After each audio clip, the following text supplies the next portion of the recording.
All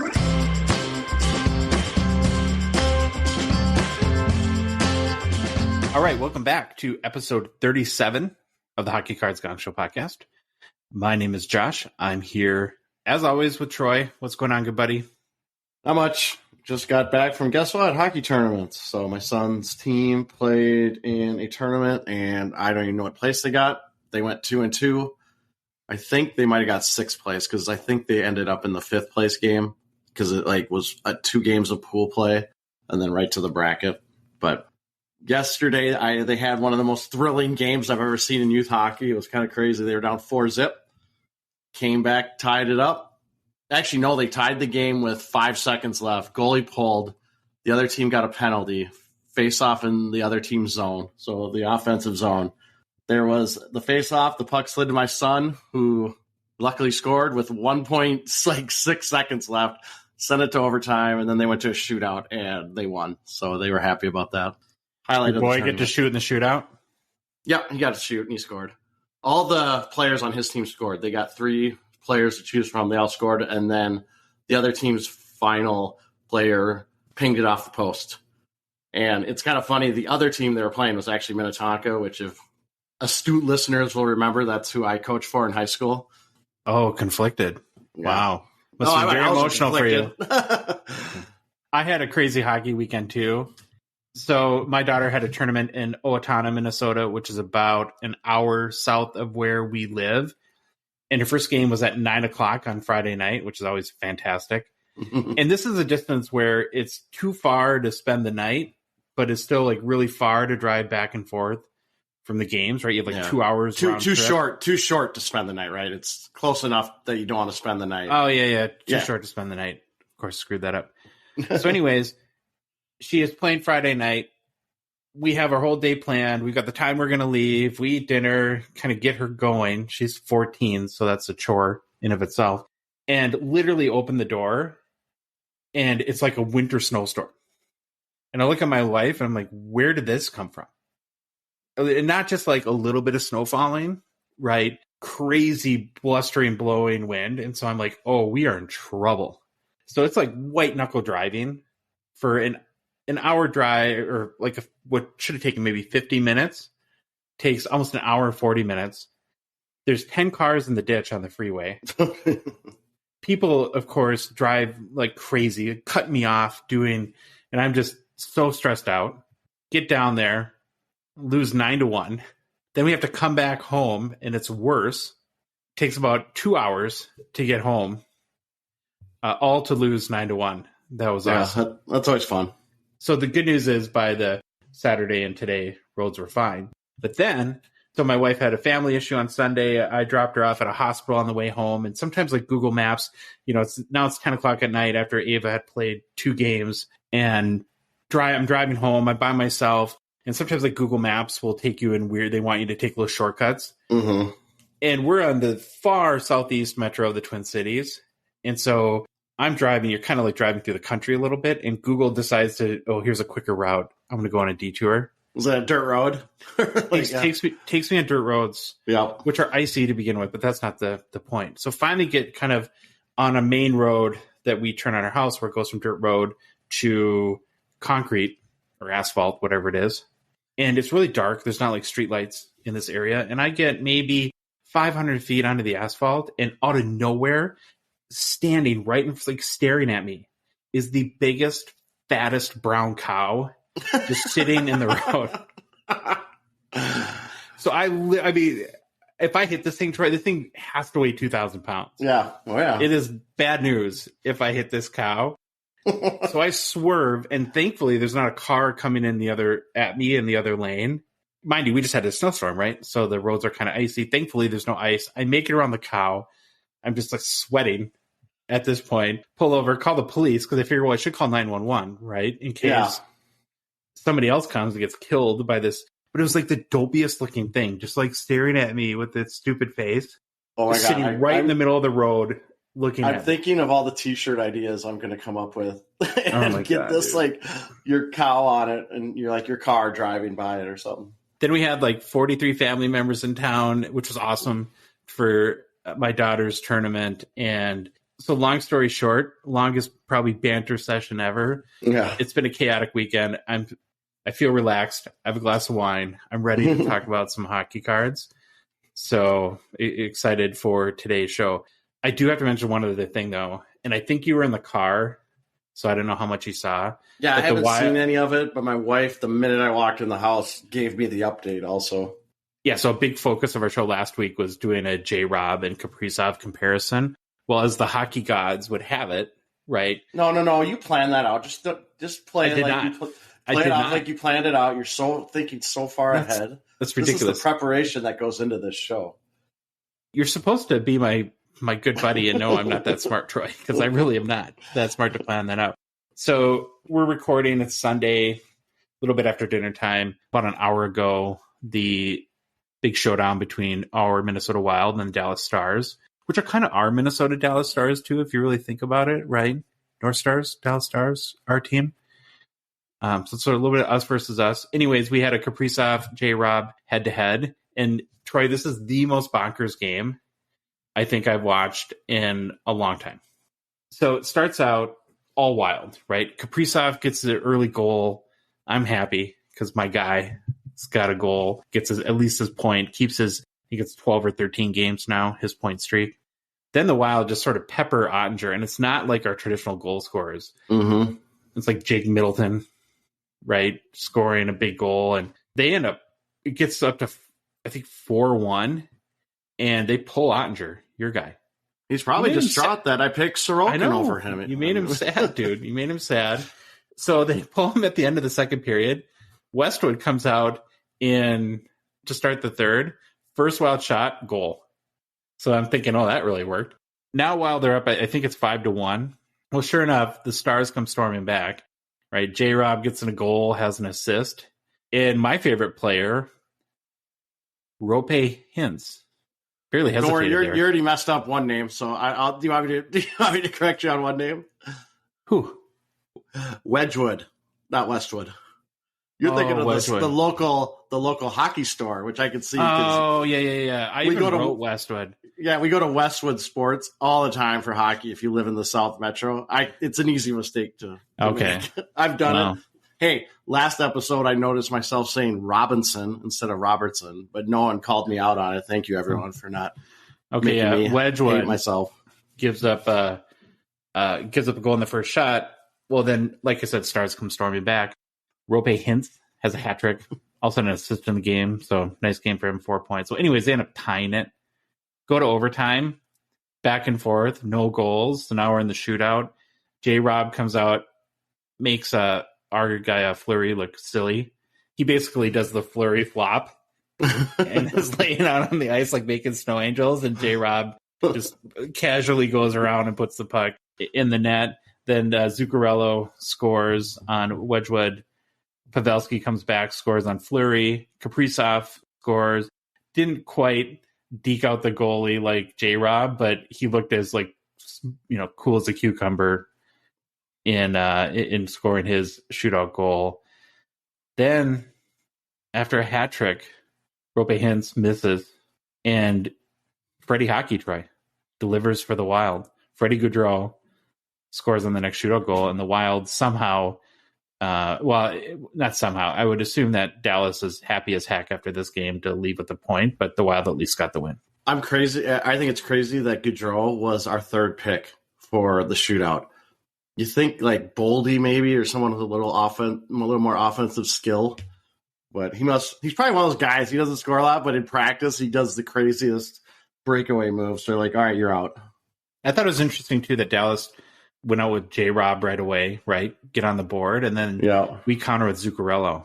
Not that Zuccarello's bad at it, but you think you'd put your guy Kaprizov out there first. So anyways, what a game. Of course, just like, J-Rob edges Kaprizov slightly with 2 points versus 1, but both played pretty well. I guess Kaprizov was -3 if that's your thing to follow plus minus. So yeah, what a game. All right, Troy, cool. Let's talk hockey cards. Why don't you start with our game plan here? Oh, no, wait, stop. I was going to say, that was the longest banner session ever. It probably just threw your mind off. Now you got to go through the little spiel before. I know. I have to mention that we're a Patreon podcast, right? And that you can still take advantage of our 99 out of 99 tier. There are some spots left and be one of the first 99 supporters to the Hockey Cards Gongshow podcast. Forever have that title. Get exclusive access to the Gongshow Discord. That insider access allows you to chat with us on the regular, participate in the show. Yeah, and it just supports us, helps us to cover our expenses in producing the podcast, hopefully produce more and better hockey card content. We have some big things planned for the show and fund initiatives to help grow the hobby, even in a small way. And here's the main reason why, Troy, I could not skip this part today is we have 4 new patrons to mention since our last episode. So very thankful and grateful to Rimpy, MKE Breaks, Ben M, and Ben B. Big week for the Bens. Couple Bens. I like it. If you too would like to support the Gongshow podcast, very easy to do. Just go to the Patreon website, Patreon, search for Hockey Cards Gongshow, or there's a link in the show description on whatever podcast app you're listening to us on. Also, you can go to our Instagram and in our profile, there's a link there as well. Okay, Troy, now it's finally time for the game. All right, we thanked our Patreons, our current and new ones. We appreciate you. Let's get to the game plan. We begin our show by looking at the most famous player to wear number 37. So we're back on looking at, I think, players that we could say are stars. I think last week was our little oddity one, but there's a couple more coming up that will be like that. So last week, if you don't remember, it was Matthew Barnaby. I was going to say players that people care about, but I'm also on my second glass of wine, so maybe that leaked out a little bit. I'm sure there's Barnaby collectors out there. I'm sure there's an Instagram account called Barnaby Collectors. But anyways, so first we're going to look at number 37, and then we are doing a rookie deep dive, and this time we are looking at Jack Quinn. Then it's on to movers and shakers. Next, we take a look at the current PWCC Premier Auction and what hockey cards are available. Then it's off to hobby news, and we close the show by looking at the top 5 current players with not enough hobby love and new product releases. All right, let's get into it. Episode 37 of the Gong Show podcast. So the most famous 37 per the hockey writers, the greatest player to wear number 37 in the NHL. And Josh, I'm sure you've heard of this guy, Patrice Bergeron. He plays football? Yeah, he plays football.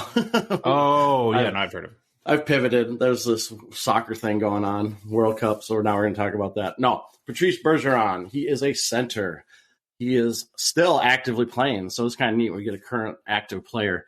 And so far, as of, I think I did this as of yesterday, he has played 1,238 games over a 19-season NHL career, and it is, like I said, still going on. He has only played for one team, the Boston Bruins. That, I think, is a super cool accomplishment. You don't see that very often anymore.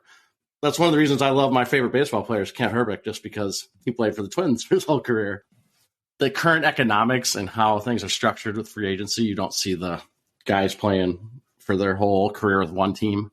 All right, he is a one-time Stanley Cup winner with Boston in 2010-11 season. He's a 5-time Selke Award winner. And if you can't remember what the Selke is, it is given to the forward who best excels in the defensive aspects of the game, voted on by the Professional Hockey Writers Association. And he is the first 5-time winner of this award.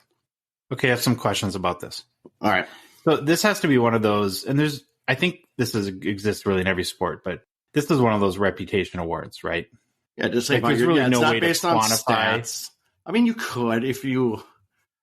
I mean, you got to have obviously an offensive component in your game, but maybe, I don't know. A lot of these players, obviously, they're known for their defensive ability too. And sometimes, even though I wouldn't equate getting penalties, but maybe being more physical, you probably don't have 2 penalty minutes in your season. You're probably up there a little bit. Obviously not in the 300 goon range, but you're definitely tough. You're physical. You're not afraid to get into scrums. I think that's kind of it. But yes, it's definitely a reputation award. But you got to have some stats to back it up. Yeah, and I think he's known as such an all-around nice guy that you kind of want to throw flowers at these people to some degree. Well, the nice guy thing comes to the next award. He is the 2012-13 Clancy Award winner, and that's given to the player who best exemplifies leadership qualities on and off the ice and has made a noteworthy humanitarian contribution to his community. The winner is chosen by select members of the Professional Hockey Writers Association and the NHL Broadcasters Association. I only bring that up because you had that one question that one time on why are some awards voted by these people, some by this people, some by the GMs. Obviously, the stat awards are the stats. You can't really change that. But yeah, I found this one funny that it's a select group of members of the Professional Hockey Writers Association and then some of the NHL Broadcasters Association. Pretty interesting. Do you think Mark gets a vote? I don't know. Maybe. Probably. He gets That'd a vote on his next. if you didn't get one, it's your own award. No, that's the Messier Award. That's the next one. That was the Clancy Award that I just went over. Oh, you went over the Clancy? Yeah. Oh, see, I'm. Boy, are you sure you've had two bottles or two bottles? Two glasses of wine. No.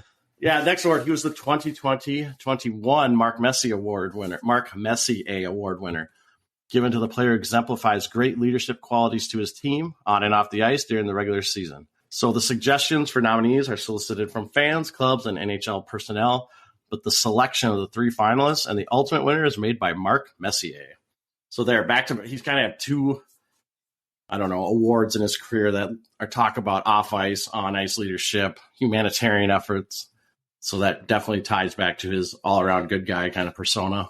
So he wins every award that's given for likability, essentially. He's won at least two of the big ones. All right, he was on the NHL All-Decade second team, and the decade was 2010 through 2019. In his career regular season, he has 409 goals, 592 assists for 1,001 points. As of December 2nd, when I was doing this, I should say that's the stat line. Like, he might have got a goal or an assist in the last day, and I just didn't capture it. So there's been a lot of guys that have hit major milestones. Yeah. In the past week, and we'll get to more of them later on in the show, but he's another one. Yeah, and during this current season, he has 22 games played, 9 goals, 10 assists for 19 points. So no slowing him down. He's doing great, right up there, almost at a point per game. He has made the playoffs in 13 of his 19 seasons in the NHL, 167 games played, 49 goals, 79 assists for 127 points. Obviously, with him, I've already mentioned he's known for being the best two-way forward in the game today. This is supported by his 5 Selke Award wins, along with being nominated for the award a record 11 times.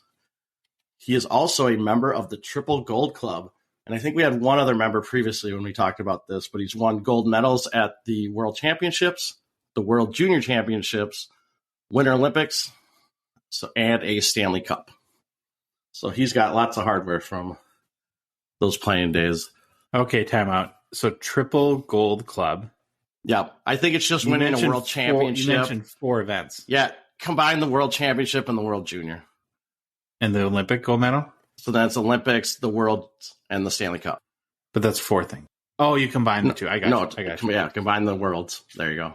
Fun fact, he was the cover athlete for the NHL 15 video game by EA Sports. I don't think I had this one. I usually remember all the cover athletes. I don't think I had NHL 15. Probably a transition period in my life or something. Who knows? I have to go back to the Triple Gold Club. The Stanley Cup isn't gold. It's silver. See, this is bring it up with them. Here, this is Josh putting Troy in a box right now. No, I'm just looking it up right on air because I can't let it go. I mean, is it? Are we? Let's see. Patrice Bergeron. All right, let's look. Bergeron is the member of the Triple Gold Club after winning the Stanley Cup. Triple Gold Club is a group of ice hockey players and coaches who have won an Olympic Games gold medal, a World Championship gold medal, and the Stanley Cup. That's the definition. Huh. Maybe at one point the Stanley Cup? Maybe they considered it gold. I know it's always been the silver thing. Yeah, that's a stretch. Okay, all right, we'll move on. But I think there's an inconsistency worth pointing out there. And it's not your fault. You're just reading whatever Wikipedia is telling you. So There we go. All right. His rookie card. So let's look at the cards. So the fun fact was the NHL. That's all I had. NHL 15 video game cover. You know, these good guys are kind of boring, so there's no fun like off ice stuff. No like massive like cocaine weekend or anything like that? No, nothing drug related or his rookie card. 2003-04 Upper Deck Young Guns, number 204. This card, I think, is kind of odd looking, but it's kind of funny. He's like in his jersey. It's almost got like a locker room behind him, or like his locker room style. Just looks kind of odd. The PSA 10 version of this card has a pop of 47. The most recent comp was from a PWCC auction on November 27th. Price was $2,640 US. Wow. Yeah, it's higher than I thought. I actually thought this guy might be one of those people a current player that gets no hobby love. But when I saw that price, I was like, that makes sense. I don't feel like he's undervalued, that people don't appreciate him. There's also a BGS 9.5 version that I could find a comp for on December 1st, 2022. Pop of 68, and that went for $793. So obviously a little bit lower. Yeah, a lot lower. And I think that's kind of interesting in that. So again, your research here shows PSA 10, pop 47, $2,640 US versus the BGS 9.5, which popped 68, so only 21 more. And the current comp on that is 794 US. That's less than a third. I would say the BGS is a good value there, especially if you could find one in that price range that's at True Gem or better. For a savvy buyer, that might be a good deal. Yeah. And just to give a little more context, the PSA 9 version of this Young Guns, Pop 77, last sale I could find was on November 6th from eBay, and it was $725. Also, the BGS 9.5 is just a smidgen more than the PSA 9. Yep. It's craziness. So that's what we got. Patrice Bergeron. So follow-ups are, we are going to email whoever coined the Triple Gold Club and figure out why is that called the Triple Gold Club. There's a whole Wikipedia page on Triple Gold Club. I'm wondering if it says it in there somewhere on why. Can you it's add to called Wikipedia this line and say, "Hey, yo, the Stanley Cup ain't gold, bro"? We'll just go. All right, we'll leave it at that. Let's move on to Rookie Deep Dive. This is our 11th Rookie Deep Dive, Troy. It's crazy. Where's the time gone? Previously, we've covered your guy Matty Beniers, Matt Boldy, Shane Wright, Juraj Slavkovsky, Owen Power, Shane Pinto, Kalen Addison, JJP, John Jason Paterka, Logan Thompson, Kent Johnson. And the candidates this week, like always, we did a poll on Instagram. We gave you 4 options: Matthias Maselli, Jack Quinn, Fabian Zetterlund, and Jake Sanderson. Winner, winner, chicken dinner, Jack Quinn with 51% of the votes.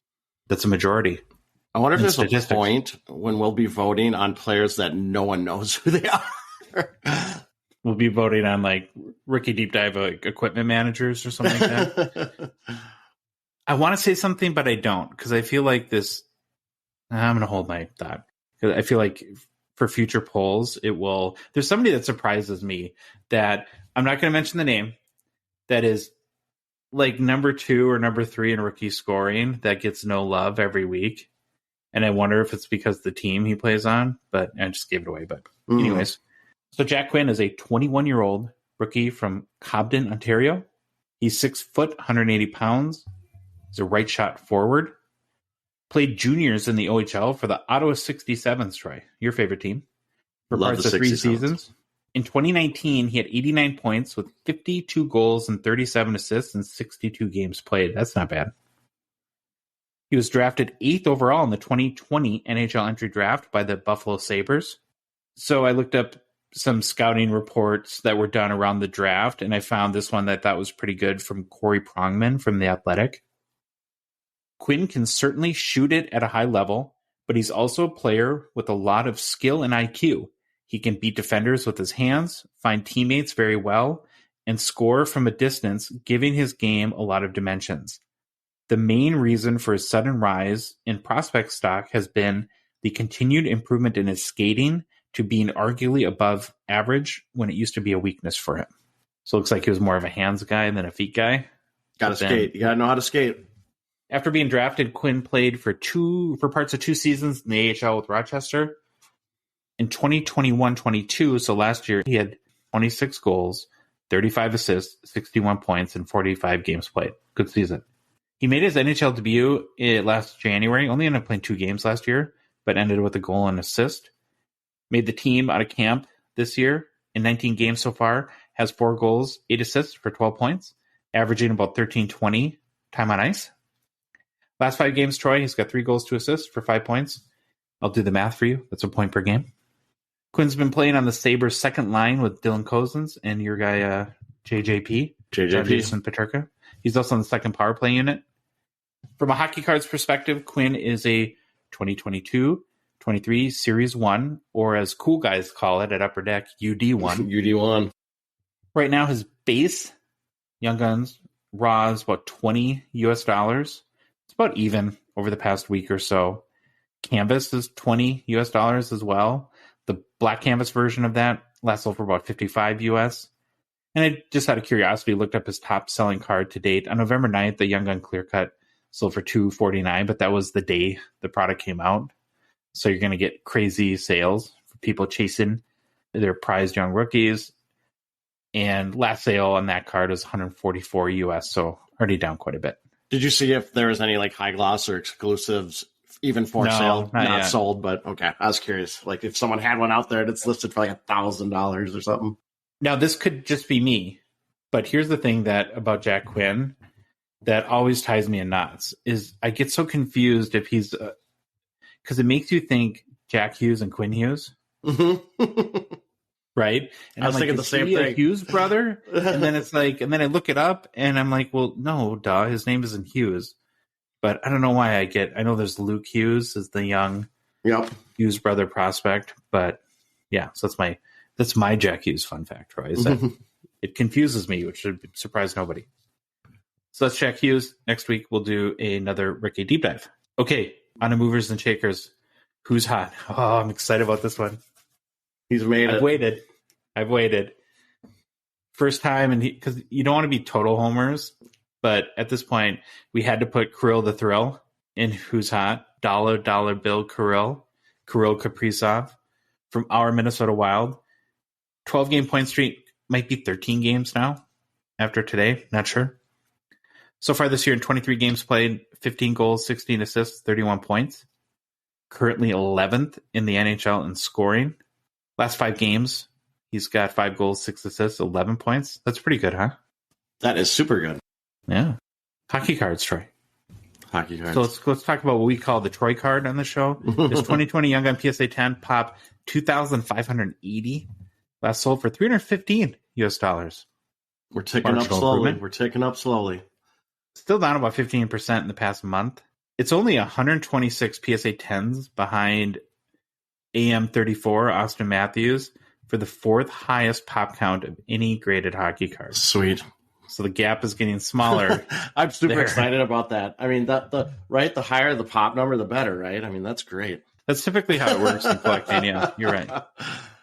His 2020 SP Authentic Future Rush Auto out of $9.99 raw last sold on December 4th for $1,300 US.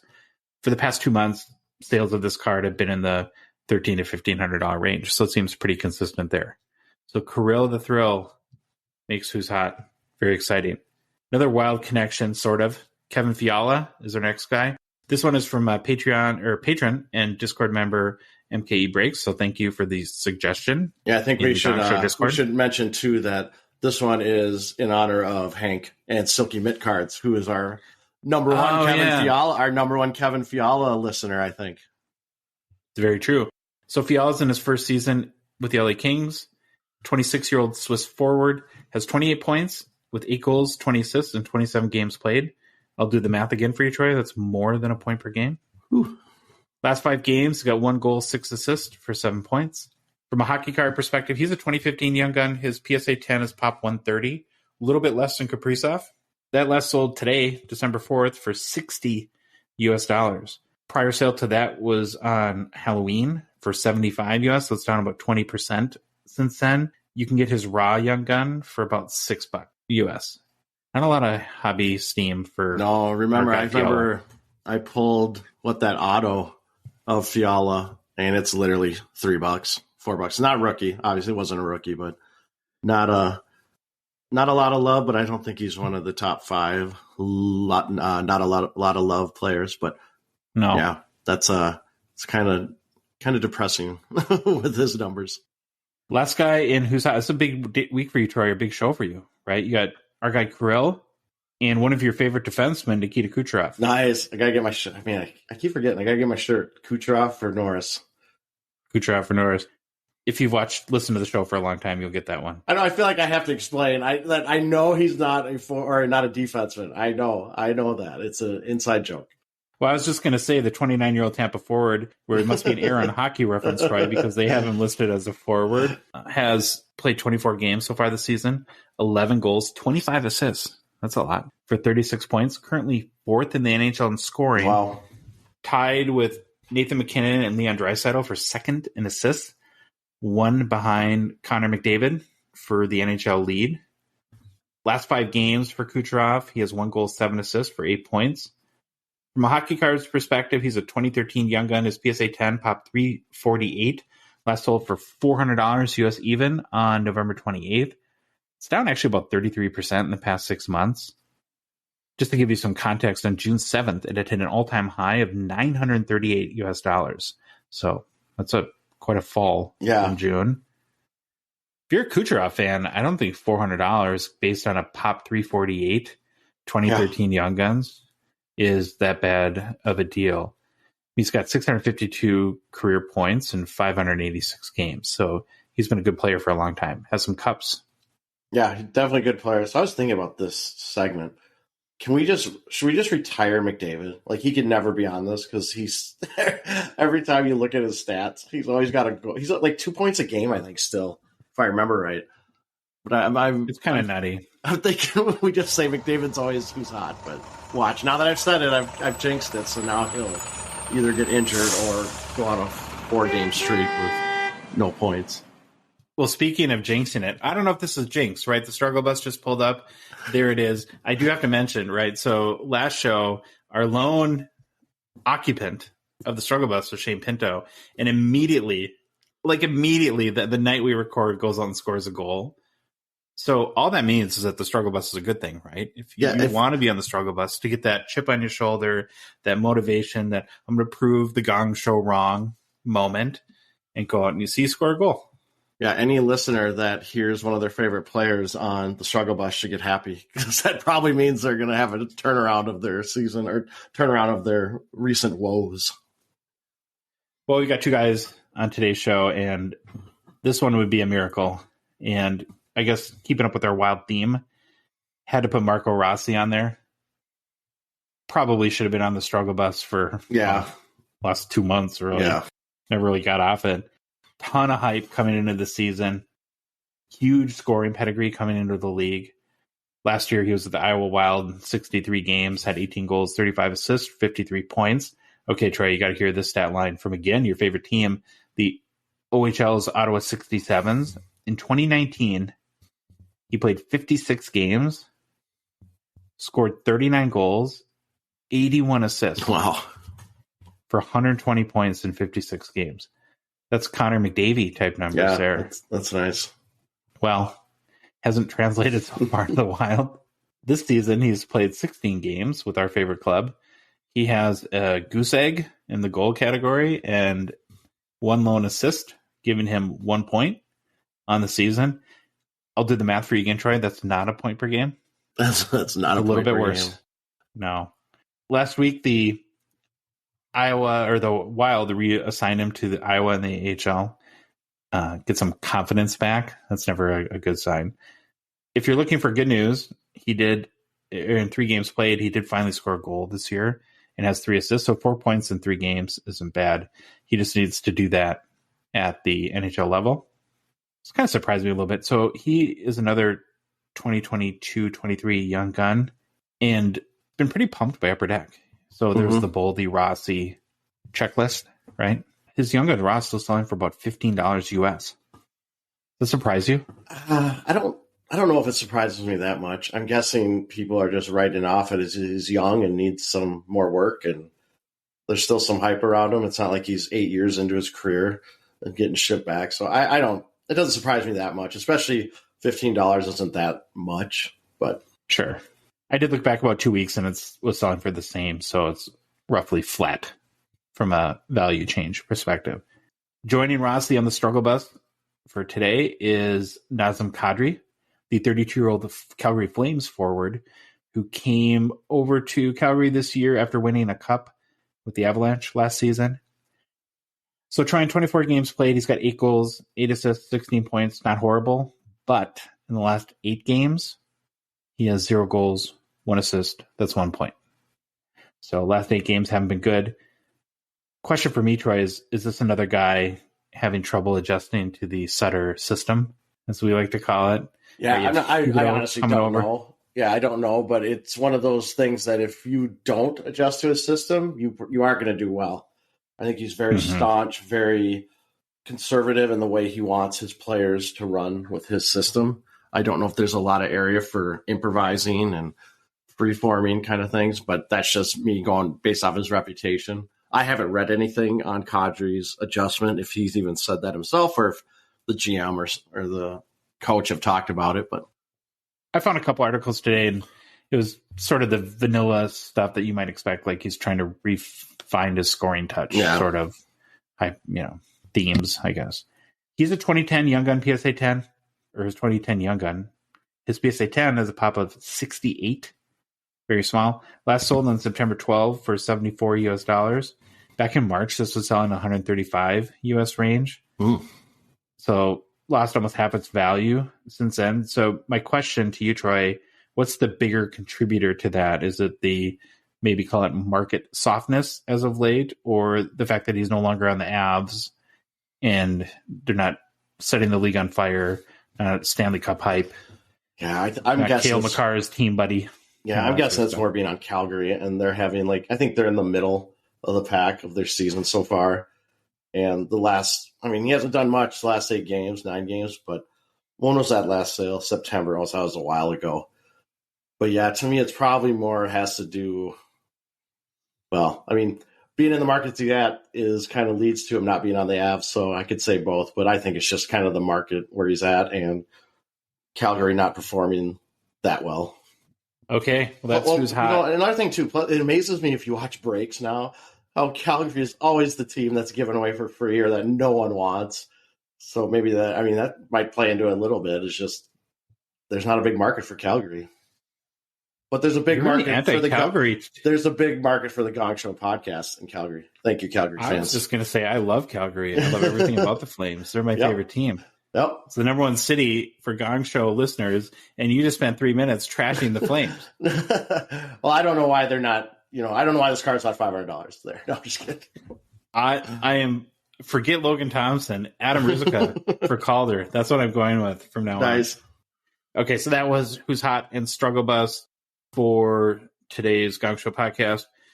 We do want to switch gears a little bit right now and talk about the PWCC Premier Auction, the Gong Show partner, PWCC, who, again, we're excited to be working with and help to talk about some of the interesting things that they have going on. So you looked into their Premier Auction that just went live a few days ago and had a couple highlights you wanted to run through, Troy.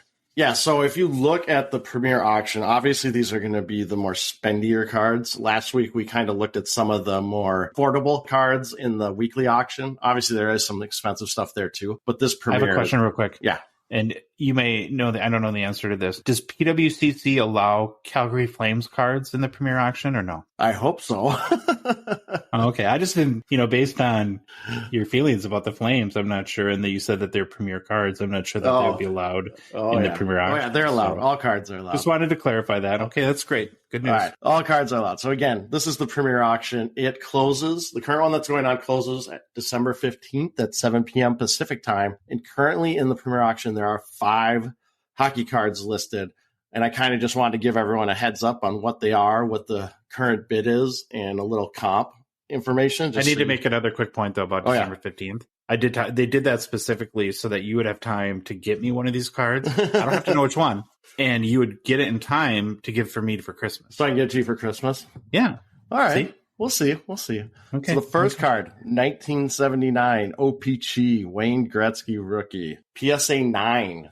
And this one falls in, if you ever look at PWCC listings, sometimes they'll say it falls into like this PWC certified eye appeal rating. And this one, they say it's in the top 15 or 15%. I think it's 15% if I remember what that means. But the current bid right now on this card is $70,000. And if you look at the last sale that I could find using Card Ladder, was on October 1st from Heritage for $132,000. So obviously more time to run on this auction, and we'll see. I'm always curious how close these are going to get to the last comp, if they're going to go for more, because we've seen a lot of record hockey card sales on the older vintage guys, right? Or the more established superstars. I would think as your Christmas shopping for me, you could probably go up to 150. Is that my limit? Value. Is that my limit? Yeah, I would feel weird if you spent more than that on me. So awesome. All right, the second card is a 1979 Topps Wayne Gretzky rookie PSA 8.5. Current bid on this card right now is at $8,000 on the PWCC Premier Auction. The last sale comp I could find was on November 22nd via eBay for $9,100. That's a really nice card if you've always wanted. If you can't afford the big dogs from a Gretzky rookie perspective, even at or near the last comp or a little bit above, $9,000-$10,000, it's a very nice Gretzky rookie. Mm-hmm, definitely. But I want the OPG though. You know what? I'm stuck on what Cartel said during our thing, where he's almost like, I can't believe with all the Americans and you had Topps, why Topps aren't more valued? Just because that's what we had. I mean, and it's weird how we've shifted to like we call it the OPG snobs. But I've started to really think about that. Like, why do I feel I need to have the OPG? And I haven't changed my mind. I still want OPG over Topps, but that's where the price is reflected. Mm-hmm. But that gets you an 8.5 PSA Wayne Gretzky is a really nice looking card. Yeah. It's not like a dog chewed the corner off or anything like that. I mean, it looks super sharp and fairly palatable for the high-end Gretzky rookies. All right, third hockey card in this auction is a 1980 OPG Wayne Gretzky, so a second year, PSA 10. And this one, again, has that PWCC certified eye appeal rating of the top 15%. Current bid of this card is right now at $17,000. The last sale via PWCC Premier Auction on July 21st, 2022 was $57,600. So this is one where those gaps between the last sale and to today is what I'm really excited. I'm really excited to see where this ends up compared to that last sale. Is this the one where he's kind of hunched over, resting his stick? Yeah, he's got his stick resting on his knees. It's not the one where he's at the face-off. That's the 83, I think, or the Jofa helmet. But this one's, he's kind of looking straight at the camera, if I remember right. Yeah, very cool card. I would love to have this card. Definitely. All right, fourth card, 1998 Upper Deck game jersey. It's called Game Jersey Double. Gretzky. I promise you the last card is not Gretzky. Gretzky patch auto, PSA 10. The PSA pop is 1. Current bid right now on this card is $8,000. I was kind of looking. I couldn't find. Obviously, this is the one. Couldn't find it as sold previously, but there was a PSA 9 of this card that sold on November 13th, 2022 via the PWCC weekly auction, and that sold for $4,920. So take that number, maybe multiply it by 5 to 15 times, and maybe it will fall in the range of where this will land. Okay, can I be honest for a second? Yeah. This is where I really wish I knew a little bit more about hockey cards. Mm-hmm. My guess, and if I think I'm going to do this unless somebody just chimes in right away and lets us know, which would save me a lot of time. This has to be one of the earlier, if not earliest, right? Patch autos for Gretzky? I would assume so. But again, 98. I don't want to assume. I honestly don't know the answer to that, and I wish I did. So if there's any late 90s Gretzky experts out there, would love to pass that information along. But it is a sweet card. This would be a great question if the one guy that was supposed to be on our panel, remember at the Sports Card Expo, we were supposed to have a guy. I don't remember his name, and I don't want to say his name in case obviously he couldn't make it. But he was like the Gretzky of Gretzky collectors was his kind of little byline that we were told. So it would have been cool to have him on and make that connection. We probably could have asked him that question. If you're not familiar with that card, that would be one that's worth going to PWCC to check out for sure, because it is really cool and it's a little bit unique, I think, from a Gretzky perspective. So I wouldn't be surprised if that one goes for quite a bit. All right. And the last card in that auction right now, the Premier Auction, the PWCC December Premier Auction, is a 2015, the Cup Emblems of Endorsement, Connor McDavid, rookie patch auto out of 15. And it's a BGS 9, which has a population of 4. And there are just 3 graded higher than this one. Current bid is $9,000. Now I could find a BGS 9 previous sale of this card in May of 2022, again from the PWCC Premier Auction then for $28,800. And a PSA 10 version of this card sold on September 22nd via the PWCC Premier Auction for $46,800. So this one kind of some good data points to use, and its current bid right now is at $9,000 with obviously 11 days left. Well, given he's playing okay lately. Yeah, he's okay. He's pretty good, huh? So that's the 5 cards in the PWCC Premier Auction. Remember, they also have the weekly auction. Weekly auction 47 is live as of the date you are listening to this show, which should be Monday, December, 5th. Is that right, Josh? December 5th? Sounds right. Yep. I will say this. Obviously, the Premier Auction has a lot of cool cards, but if you want to see big amount of cool cards, like more than 5, go check out the weekly auction. Right now in the number 47 weekly auction, there's over 240 hockey cards, and they range from the 1920s to today. There's some really sweet old cards, vintage cards in there, and then there's some really cool modern cards in there. So please check it out and show them some love as their help sponsor in the Gong Show. All right. Thank you for the PWCC Premier roundup there. We want to move into some hobby news. We're going to start with injuries. A really scary one to start with, and kind of shocking. I had to read the headline twice because they're like, what? Chris Letang from the Pittsburgh Penguins had a stroke, Troy. Yep. Not his first either. See that? Yeah. So obviously scary there. Wish him well. Not to believe to be career threatening. He is, of course, out indefinitely. And yeah, second time he's had a stroke. Doing further tests, and they'll get him back whenever they can. Your guy, Troy, Thatcher Demko, got hurt last Thursday against the Panthers. About 6 weeks with a lower body injury. He went down to make a save and didn't get back up. Was that like hamstring, groin kind of make you think there? I mean, that makes me think of my everyday where I bend over and then it's like, oh God, I got to get back up. That was good. Yeah, so his rookie was 26-17, Young Guns PSA 10, Popcorn 407. Last sale on eBay was like $63.80 US on 12/3. Given the struggle to the start, even though Vancouver's played better as of late, and now this injury, if you're a Demko investor, which I know you are, Troy, real heavy, big part of your portfolio there, hasn't been a great season. No, he's struggled, and then obviously that puts the wheels in motion for their backup to start some games, so it'll be interesting to see how he plays. Spencer Martin is his name. Yep. So if there's any Spencer Martin prospectors out here, here you go. He's going to get his time to shine. There you go. Okay, I have 4 kind of random notes to end hobby news. First one isn't on the show notes, but so the Wild played the Ducks yesterday on Saturday, another day game. I had a lot of day games lately. Yeah. Another game went to a shootout. Did you see Trevor Zegras' shootout goal? No, I did not. Okay, everybody has to. It is ridiculous. That kid, his hands are so good. It's just insane. So definitely go. We'll probably post that in the Discord too, but if you haven't checked it out, it's worth the watch. Next little note is, I don't know, Troy, did you see the Penguins release their uniforms for the Winter Classic? I did see. I saw a picture real quick on Instagram. Yeah, super cool. So the game's played at Fenway, and they're doing, I think because of the little baseball tie-in there, they're doing an homage to the 1925 Pittsburgh Pirates, kind of retro-y, old school looking jerseys, sweet yellow helmets, which I think is pretty awesome. Definitely another thing to check out. Did they put the pinstripes around the helmet? Like those old Pittsburgh Pirate hats that had the jerseys have the pinstripes. Oh, the jerseys. Yeah, that's right.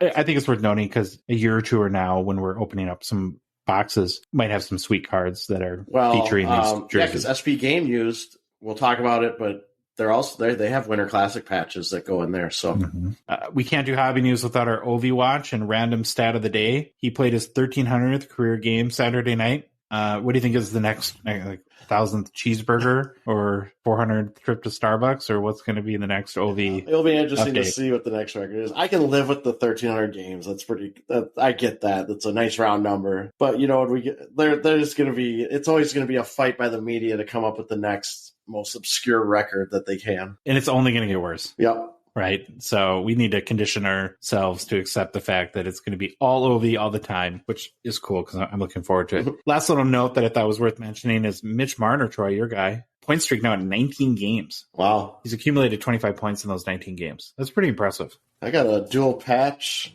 out of artifacts of him. There we go. Should I sell this?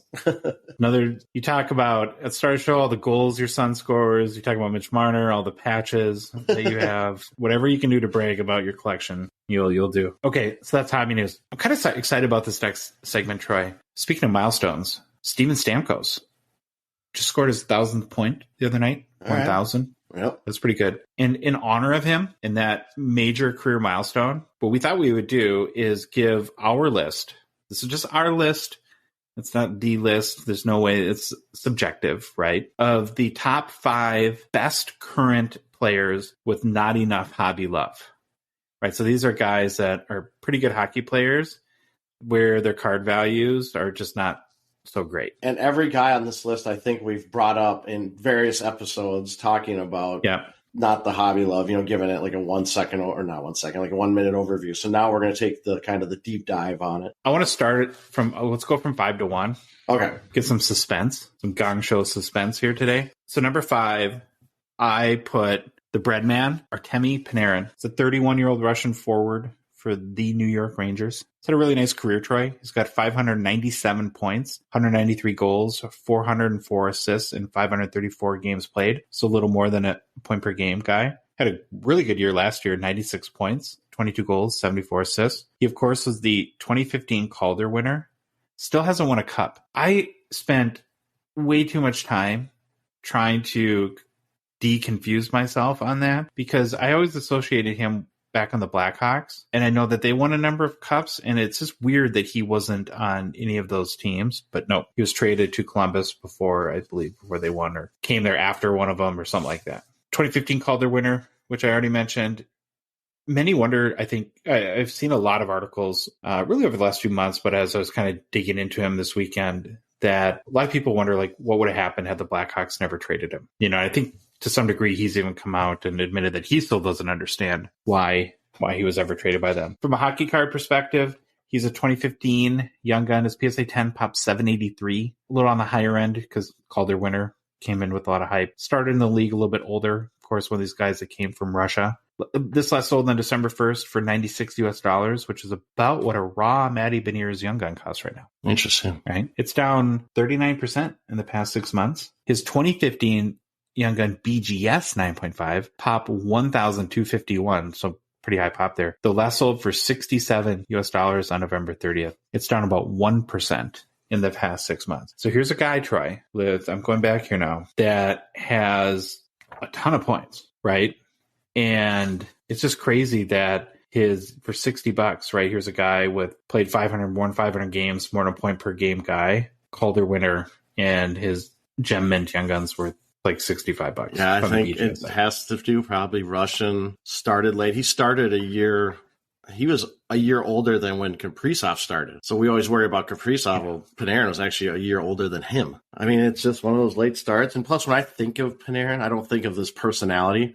I can honestly say I probably don't even remember an interview with him or what he speaks like or any of that. So that gets back to that marketing stuff that we always kind of talk about. I can see why he's not valued that high in hockey cards, just looking at my own perspective of him. Now I'm using myself as an example. Some New York fans are going to be like, well, what are you talking about? The guy's great. We watch him all the time. He's fantastic. But I kind of see why he's not that highly valued. Still a great player, though. Yep. And probably should have. I'm not saying it should be Austin Matthews prices, but maybe a little bit more. Yeah. Okay, so number 5, Breadman. Number 4, Pasta. We're working our way up to a really nice Italian dinner here. We got pasta, we got bread. David Pastrnak, 26-year-old Boston forward from the Czech Republic, has 538 points in 533 games, 256 goals, 282 assists, so pretty even split between goals and assists there. This season, in 23 games played, he's got 16 goals, 18 assists for 34 points. It's pretty good. His Bruins are leading the Atlantic Division and have 41 points, which puts them currently second in the NHL to the Devils, who have 42 points, I believe. From a hockey card perspective, 2014 Young Gun PSA 10 popped 152, which is low. Last sold for $953 on 10/29. It's up about 89% though in the last 6 months. So I guess maybe the hobby is catching back on a little bit. It did hit an all-time high in June of 2021 of $1,750. So 1750 down to about 953. I added him because I just feel like he's still young and he's on a really good team. He's an amazing point producer. I feel like that there should still be some upside here. And it's curious is like, okay, so why is a guy like this not on the Austin Matthews kind of spectrum or level, and he's not as flashy, probably not as. That's what I'm coming back to. It's always flashy. Like these guys, I just don't remember a lot of their personalities and seeing them promoted. And this is maybe we get back into the NHL not promoting their studs like they should. Yeah. But, obviously getting him a cup or something or another cup. Has he got a cup or does he not have a cup? I can't remember. No. So I would say, get him a cup. There's probably the bump from that perspective, which is looking very doable this year for Boston. And they're crazy. They're on fire. Yeah. It's not like at $950, it's not like you can say his Young Guns isn't valuable, but it's such a low pop, and you just don't hear of him in that. It's the marketing thing that you're talking about. Yeah. So I put Pasta at number 4. Number 3 is Leon Draisaitl. You'll forever be on this list. Oh my God, dude. It's just mind-boggling. 27-year-old forward from Edmonton Oilers, has played 583 career games, 658 points. This season, he has only 42 points in 25 games. Wow. Pretty disappointing. So here's a stat for you that I think drives the point home here, Troy. In the past 5 years, he's got the second most points in the NHL behind McDavid. Doesn't have any cups, of course, like Connor McDavid.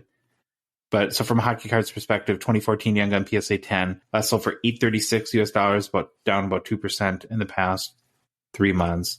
It's just crazy to me that, if his Young Guns was worth $2,000, I wouldn't think was selling for $2,000. I wouldn't be shocked by that. Mm-hmm. I don't know. It's like he needs a 175 point season or win the cup, I guess. But then if he does that, McDavid has his cup and McDavid scores 200 points probably. Yeah. Second most points in the NHL in the past 5 years. It's crazy. So he's our number 3, Panarin 5, Pasta 4, Draisaitl 3, Patrick Kane number 2. Mm-hmm. A little bit more towards the end of his career. Obviously, 34-year-old Blackhawks forward. Played 1,130 games, has 1,200 points, 434 goals, 766 assists, 3-time Stanley Cup champion. Still playing well. Troy had 92 points last year. So he's got 20 points in 23 games. Not a lot of goals, but he's getting his assists. Yeah, well, he's 434 goals in his career. He's been more of an assist guy.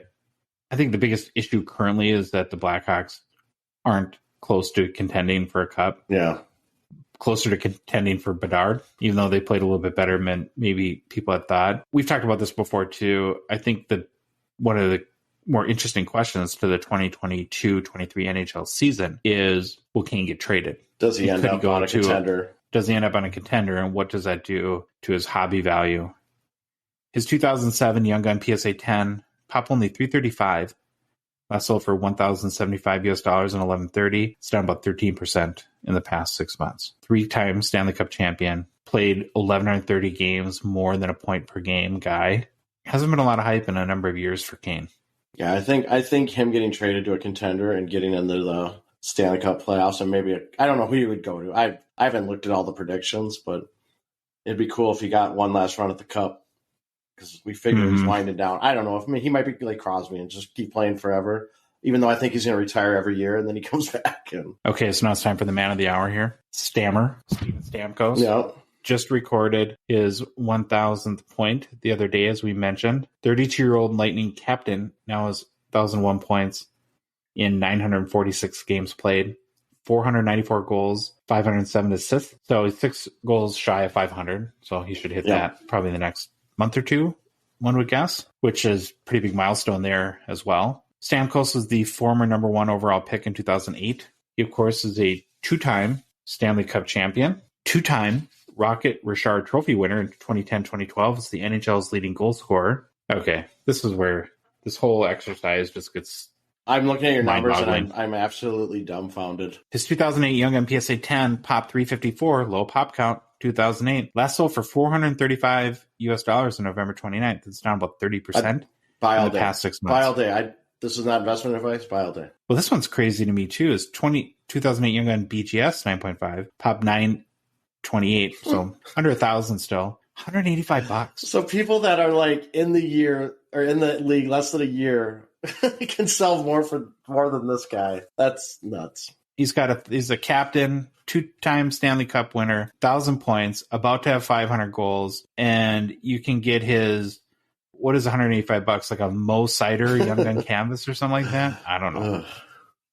It's just crazy. That's down 57% in the past 6 months. I wonder if with these Tampa Bay guys, because remember we talked about Kucherov Yep. having a big dip too. If them not getting that three-peat took a lot of steam Maybe out of their hobby hype.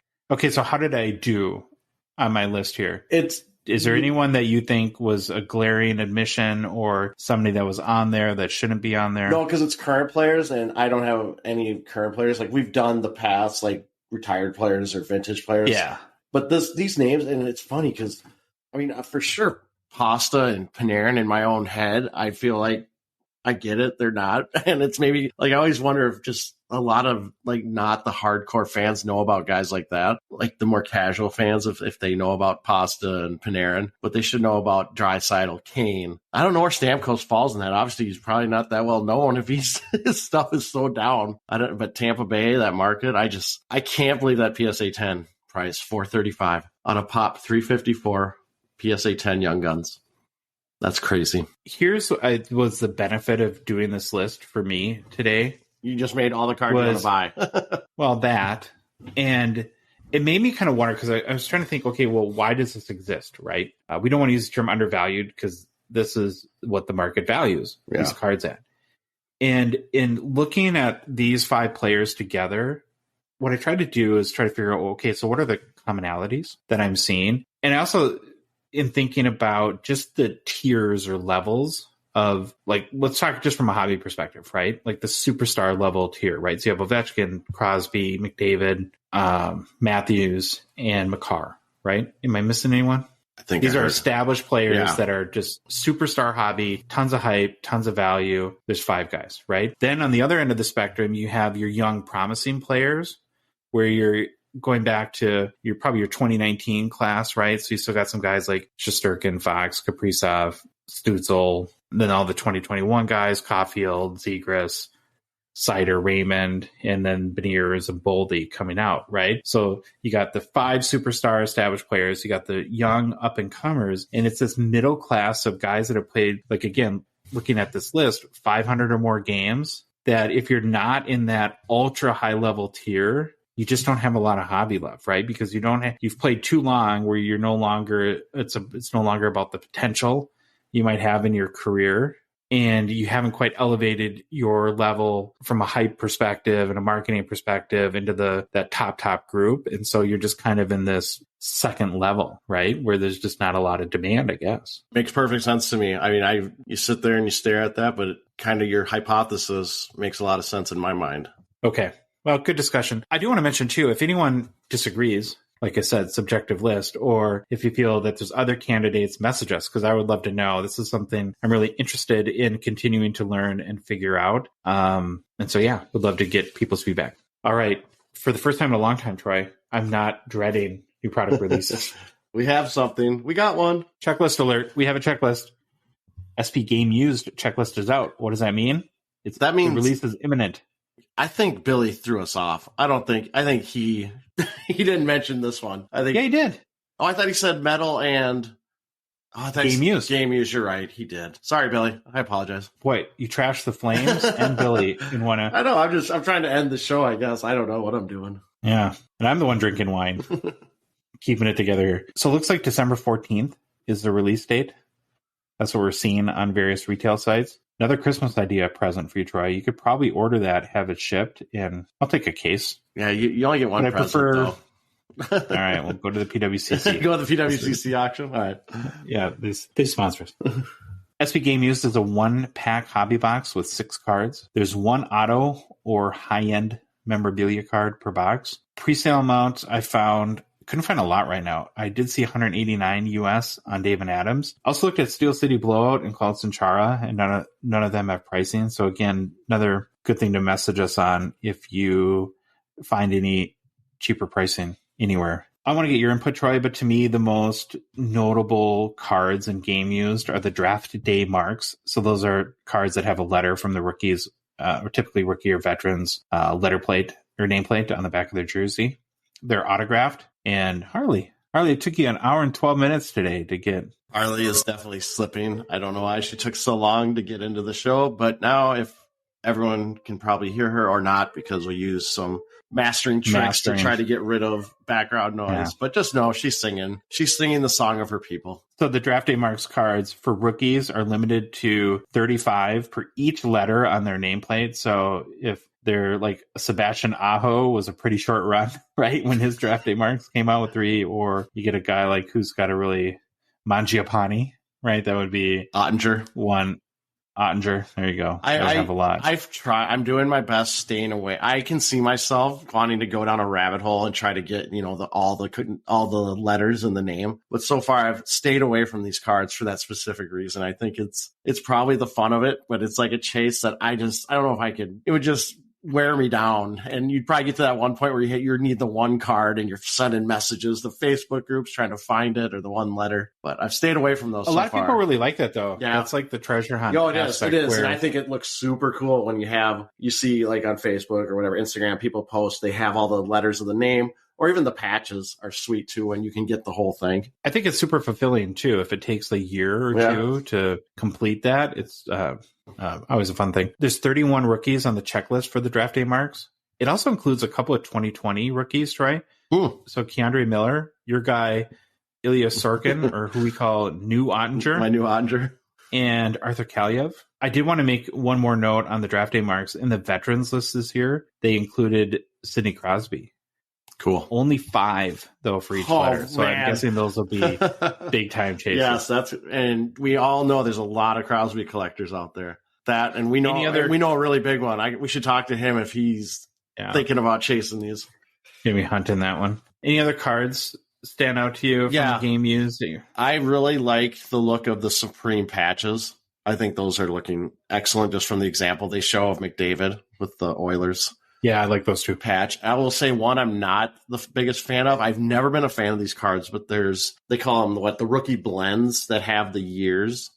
It has like 2021 in die cut. They're die cut. Yeah. I've never been a fan of those. I don't know why. I don't like them in baseball. Topps has a card that does that. I've never liked those. These, I kind of like the game net cord, or they have the net cord ones from when they show the McKinnon with Lake Tahoe. I think that looks pretty sweet. Getting a net cord on a card would be cool. Yeah, that is. I do like that as well. Overall, this is another one of those high risk, high reward products. It's obviously a product for you if you complain about manufactured patches or event worn or player worn memorabilia, hence the name game used. Although there is like 6 cards in the checklist that is a manufactured patch. Yeah, because I was just thinking about that. You said that, and I was like, man, I think I've looked at enough pictures to see like some of those look manufactured, which kind of to me is disappointing, but I guess the autos look like stickers too.